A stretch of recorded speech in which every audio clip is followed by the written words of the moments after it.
And you all tried to tell me in the last video that going on strike in a video game would nothing would come of it, that it was absolutely pointless, and why even do it? And look at where we are now.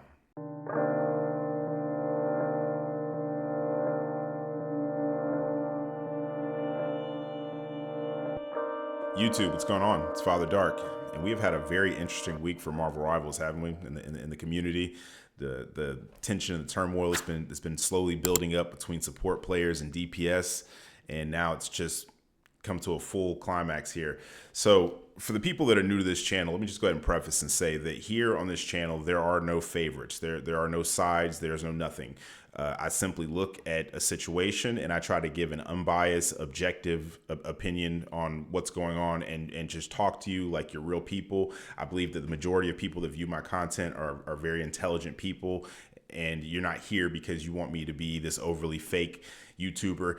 Yo, guys, it's Father Dark. No, we're not doing all that here. We're just having a normal conversation like normal people. Now, the only problem is that you're not able to speak back, but you're more than welcome to join my Discord if you'd like to be able to join calls where we do have discussions like this. And if you're looking for the Discord link, all you have to do is go to the channel, my channel, and look on the bio or whatever it is, and you'll see the link to my Discord. So just click that, join up, and you'll be able to have conversations like this, but with me as well. Nonetheless, though, in the prior video, I talked about the healers going on strike, and I'm going to call them healers, we call them supports. Some of my comments told me that it was offensive to call them healers. If I do that, it's just a force of habit, but trying to go ahead and change that, call you all supports.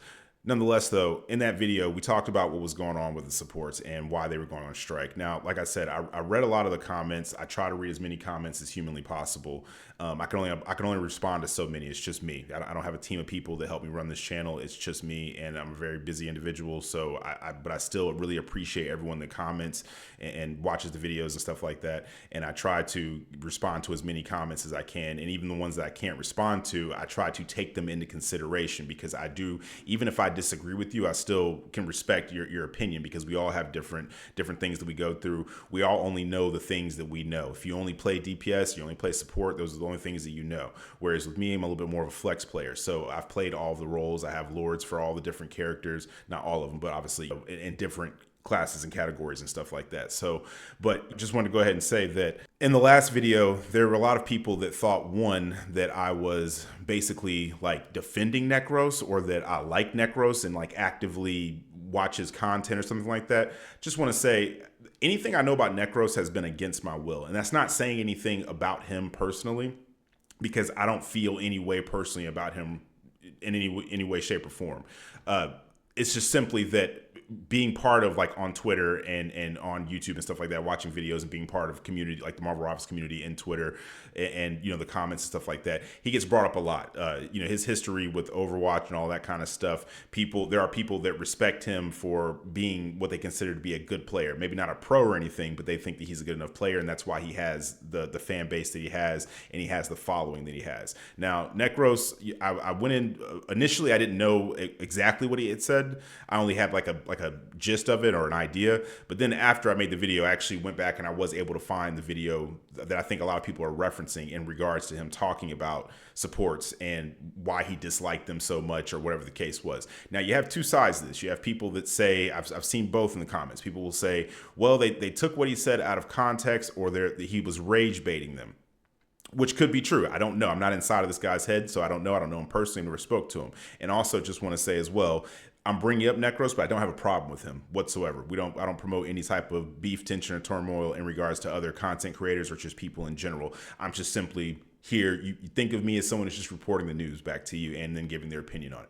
So, you know, you have that side of people, and then you have the other side of people that think that he was definitely serious about what he said, and they didn't think that he was rage baiting or joking or trolling or anything like that. They think that he genuinely feels that way. And then even the people that maybe don't necessarily maybe know or care if he actually meant it or not, they also feel like he has too big of a following of people that actually very closely pay attention to what he says, and that impacts what happens to them in the game. And I know for a fact from playing the game every day regularly, making content and stuff like that, I see people in the chat on the game repeating a lot of this like rhetoric that he and a lot of other content creators have been like, saying, whether they mean it seriously or not. That's just kind of, unfortunately, when you have a large audience or any type of platform or audience, you have to be very careful about the things that you say, because there's a lot of people that will take that as just rule of law for whatever situation it is and say, okay, well, now I'm going to go out and regurgitate this.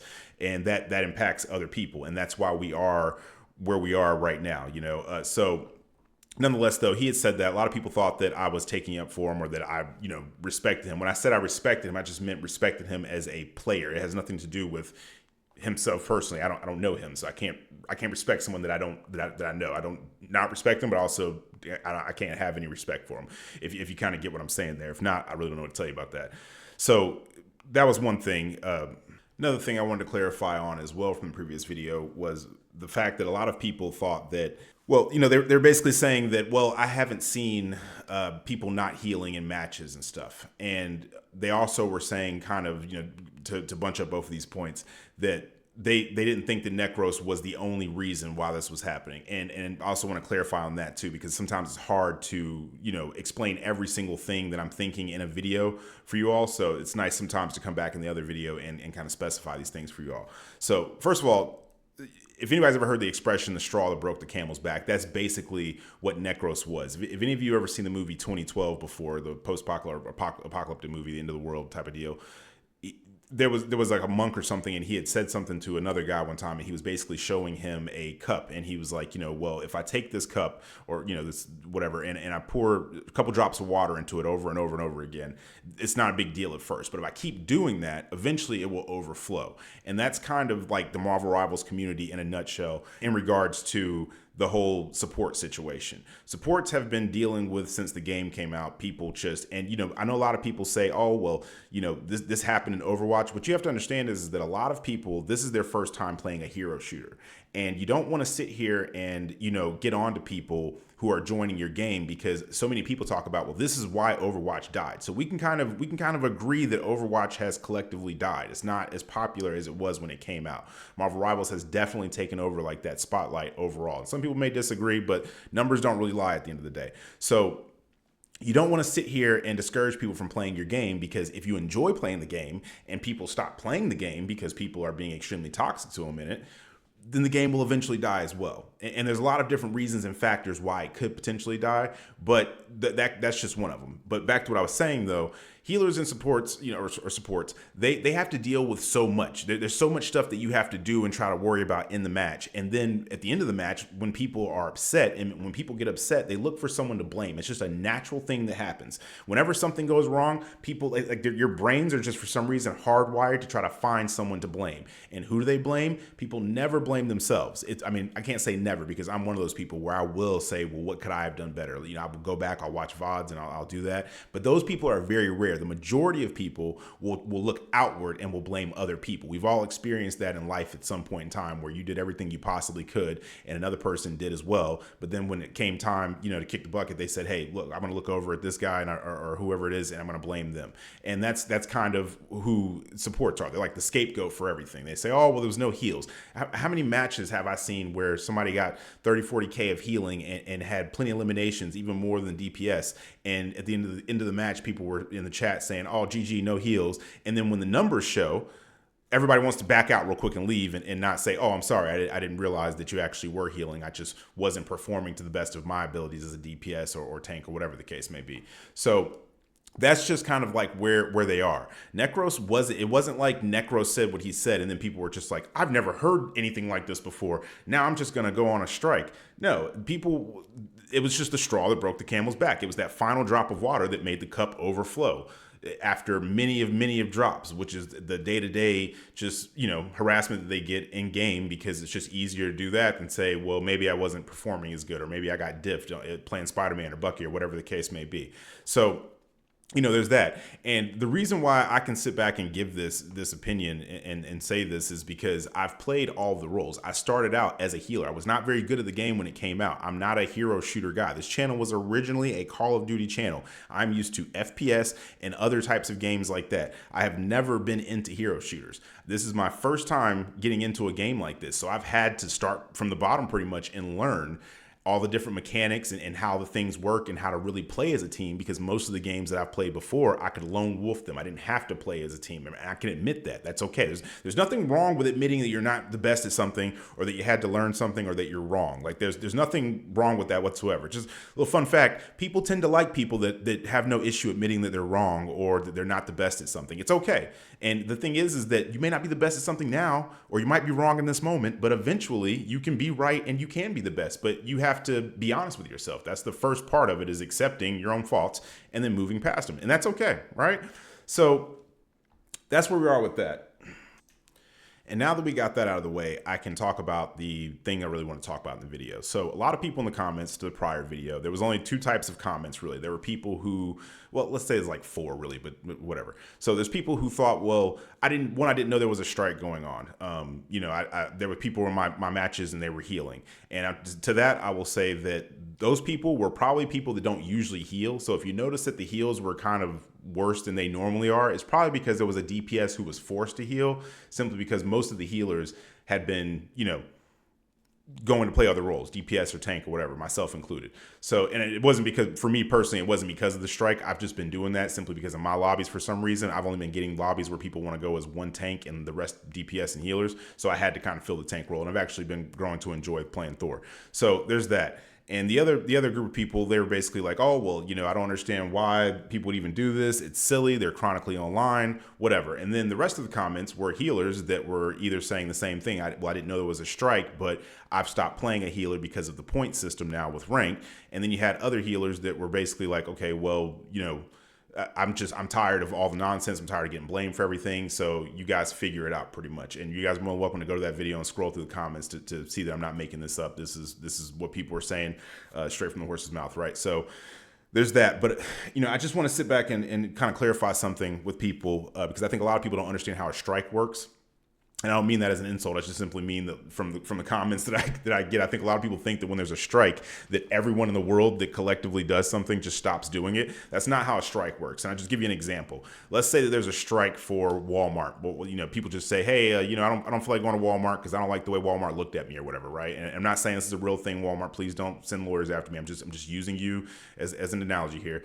So let's say people do this, right? But they only do it on like Twitter or something. They come together collectively, and then the people that are in the Walmart community on Twitter, they say, we're not going to Walmart anymore.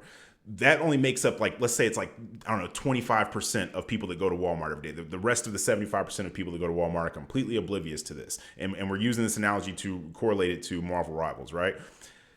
So if that's the case, Walmart is going to notice that there's like 25% of people that aren't coming to shop at their store like normal. And that's affecting their bottom line. And if that's the case, they're going to try to change whatever it was to make amends and get people to start coming back to the store.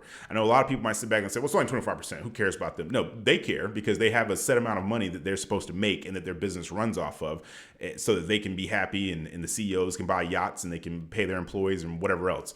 But at the same time, though, it's the same thing with Marvel Rivals. The devs immediately noticed what was going on. They've seen all this stuff the same way that we've seen it. They are tapped into the community, and that's one thing that I like about this game is that they actually do pay attention to what people say, and they pay attention to the stuff online, which is something that I've said developers should be doing for years instead of being egotistical and prideful and saying, oh, well, we made an update, we made changes, deal with it. No, that's just listen to the people that are playing your game, and you'll be all right. Not all the time. There's exceptions to stuff because some people just want you to change everything, but point still stands. So the reason I brought all that up was to say that not every single healer knew this was going on or cared. A lot of people play games, they just load in and they just play them, they're casual. But there was a big enough group of people that had switched over to where people were starting to notice it. They might not have known why it was happening or what exactly was happening, but they were starting to notice that usually there were people that were fighting over playing healers or supports, sorry. And now there wasn't as many people, so there's that. And now I'll give you my take on the whole situation, which I've said before, but I don't think I went as far into depth. So, like I said before in the video, I play all the roles. I'm a flex. I'm the kind of person where I'm not going to sit here and ask other people to change. There is no, I joke a lot of times and say I'm a Spider-Man man. I know people are like, oh, I was going to like and subscribe to your channel, but you said you were a Spider-Man man. But let people play who they want to play. I don't care what characters in the game. Let people play who they want to play. Stop getting offended by a character that exists. I made a whole entire video telling people how to counter Spider-Man, and they still get offended by like his existence, right? So there's that. But in the game, whenever I load into a match, I let everybody else pick their roles first. I am competent in at least a handful of characters for each category, whether it be support, DPS, or tank. So I don't mind filling and just letting people, because I'm of the mindset that if you're really good at a character, I don't want you to play something that you're uncomfortable with, because then you're gonna be spending extra time thinking about stuff, and you may not even know all their abilities, whatever the case is, and that's gonna take away from your gameplay, which is gonna weaken us as a team. So I just go ahead and pick up the slack, and I play whatever needs to be played. And I do come across other flex players, but I'm just simply saying that I know what it's like to be a healer or support. Sorry, I took force a habit. I know what it's like to be a DPS. I know what it's like to be a tank. I know when you're a tank and you're trying to push up and create space and your healers are scared hiding around a corner. I know what it's like when you're a DPS and you're standing right in front of your healer and they're not healing. But I also know what it's like when you're a support player and you're standing there and you're trying to take care of all these people, but everybody wants to split up and they go behind walls and stuff. People are saying I need healing, but they're a mile away from you, and then they want to blame you for everything that goes wrong. They tell you that you need to be in this spot, but then they also want you to help them get eliminations, and it's just a lot. It's a whole lot for each role. Every role has to be done very well, and there's a lot that goes into it. And if you don't do those things, you're going to fail against a team of people that are doing those things. Now, I'd be lying if I said that I haven't seen healers talking junk to DPS in the chat when they didn't perform well, or I haven't seen pretty much every role talk junk to one another.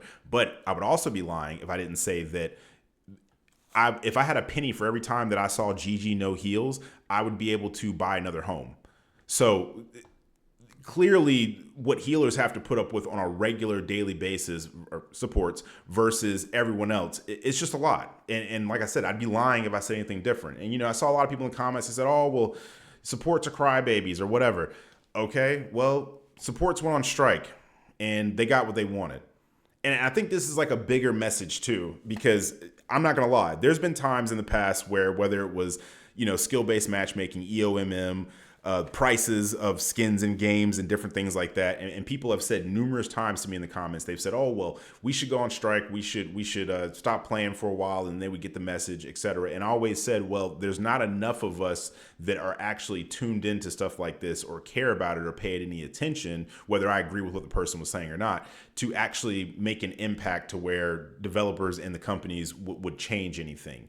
And it also could too just depend on the game. But I've seen firsthand from what just happened today that that you can make a difference if you all collectively come together. And this was just one example of something like that happening. So I would recommend in the future, if you guys truly feel that way, strike on things. And like I said, this doesn't just go for supports. DPS, if you feel like there's something that needs to happen or does need to happen, you're more than welcome to do the same exact thing.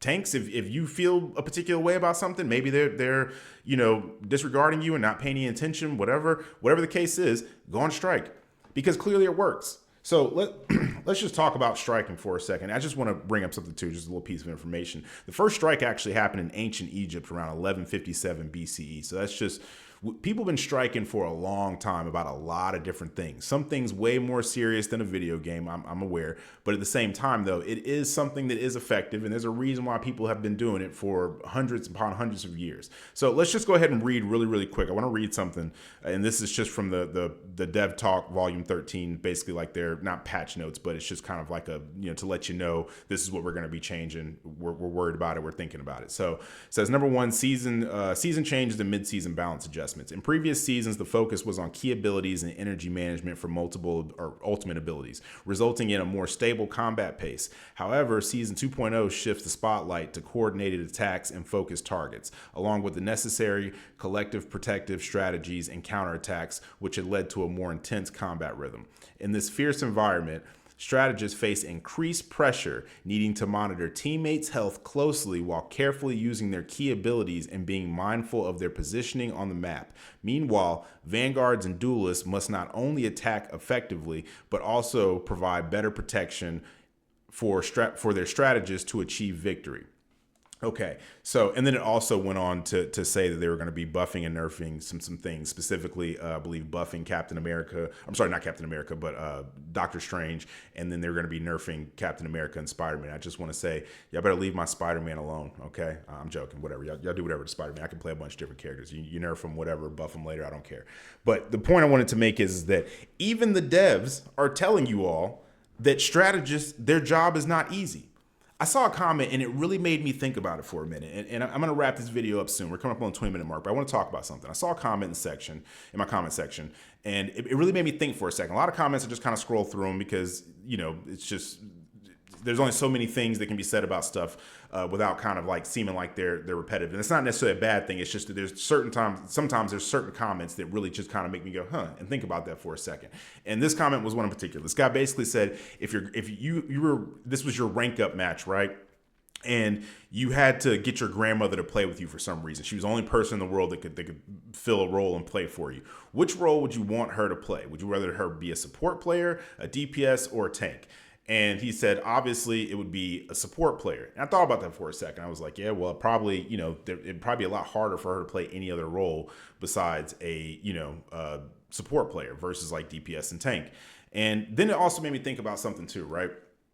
You have two people. There's so many times where, like earlier today, I was playing Wanda simply because it was just situational. And I do that a lot. I feel like obviously there's certain characters that are better for certain situations. And for the situation and team comp that we had earlier, I was playing Wanda. And we were just decimating this team. They couldn't get to the point. They couldn't take it over.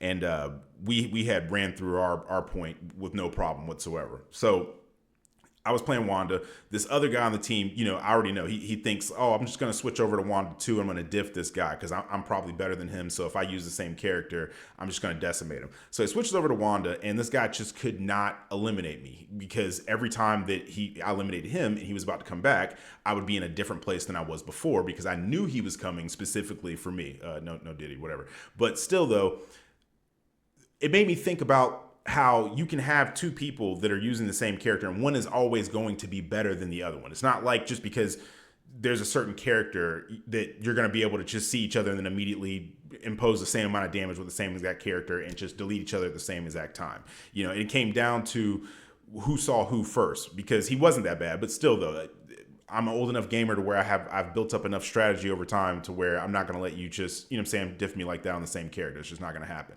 So I'm relating that to when you have, let's say your grandmother is playing Cloak and Dagger and I'm playing Cloak and Dagger. Even though you're putting her in that role, I'm still gonna, delete her every time. No offense to whoever's grandmother's playing that role. But still though, the point I'm making is that you can't just say, because this role, I would prefer them to play it, that it doesn't require strategy. It happens to me all the time. Sometimes I'm playing against another Cloak and Dagger, another Invisible Woman, and they're just better than me. They just always seem to get the upper hand on me. They have slightly faster reaction time, whatever. And then the shoe's on the other foot a lot of times. Sometimes I go up against another one of the same character, and the same thing happens. Same thing happens with Spider-Man. Spider-Man especially. We have really big egos when we're playing Spider-Man, so we will throw away whole entire matches just trying to sit there and 1v1 each other the whole entire time. And it can go either way. Sometimes you run into people that are Necros level Spider-Mans, and then you run into people sometimes, or let me not say Necros. There's somebody who I saw that absolutely destroyed him. I can't remember the guy's name, but he's an amazing Spider-Man. Still, the point I'm making is that you can't sit here and just say, this particular role is a monolith. Every healer that plays just turns their brain off and just sits here and plays. Some people do that. But you could say the same thing about every single role and different people that play it. For example, there's a lot of DPS that sit there and play, and I have to carry the slack as a healer a lot of times because you got an Iron Fist that's going 2 and 14, and then I'll come across another Iron Fist in another match that is absolutely just tearing through the lobby. They're not monoliths. You can't say, DPS are just this, healers are just, or supports are just this, tanks are just this. At the end of the day, there's a person behind that screen, and everybody thinks differently. Everybody has different skill levels. Everybody is different. That's what makes the world beautiful and great. But, to wrap this video up, I just want to say that with my platform, what I try to encourage is for people to let go of this toxicity. And I know that there's some people that's just hardcore ingrained in you and it doesn't matter and you usually skip past these parts. But for the people that are open to it and do want to listen, we're all just people at the end of the day. We all got emotions, we all got feelings, we all have opinions, we all have lives, family members, people that care about us, people that don't, whatever. And when you put out a certain energy into the world, that's what you're going to get back. If you're a negative person, people are not going to want to deal with you. I can't think of anybody on the planet who is super negative that people just go, man, I really like that guy or that girl. I don't know what it is about them. There's something about their negativity. It just draws me into them. No one thinks that way. That is not how anyone thinks. Even if you're a negative person, you think that way in regards to not liking people that are negative. You get what you put out into the world. It's all just energy, and you're gonna receive what you give. If you're a nice, positive person, you're going to attract people.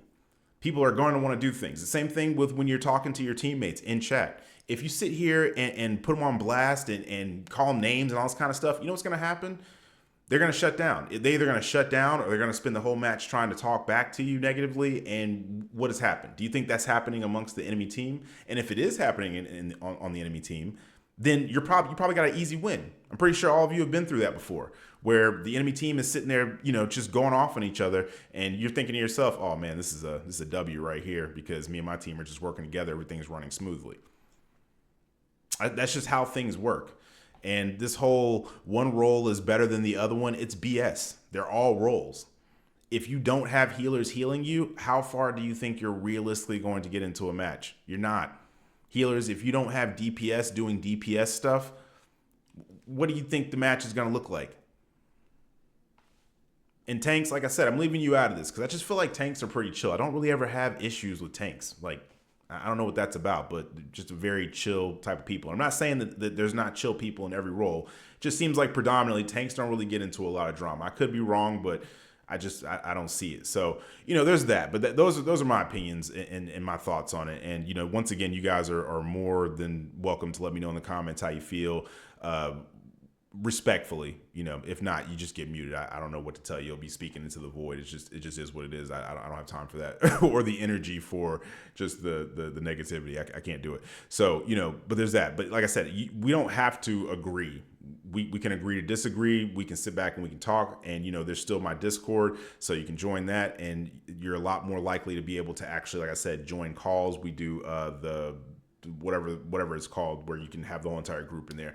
I'm new to Discord, so there's that. But we do that regularly. I try to go through there daily and talk to people and stuff. So it is what it is. But let me know in the comments what you guys think. What's the whole deal with this? Are you happy that the devs are listening? Do you think that they shouldn't be listening?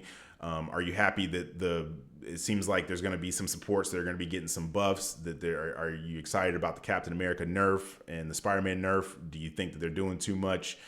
Is it Overwatch 2.0? Like, what's going on? Just let me know in the comments what you think. Like I said, I'm always interested to know what you guys think and how you feel about stuff. But I'm gonna go ahead and wrap it up though. We're coming up on 30 minutes, been yapping for a while. So I appreciate you guys for listening. I'm Dark and I'm out. I'll catch you on the next one.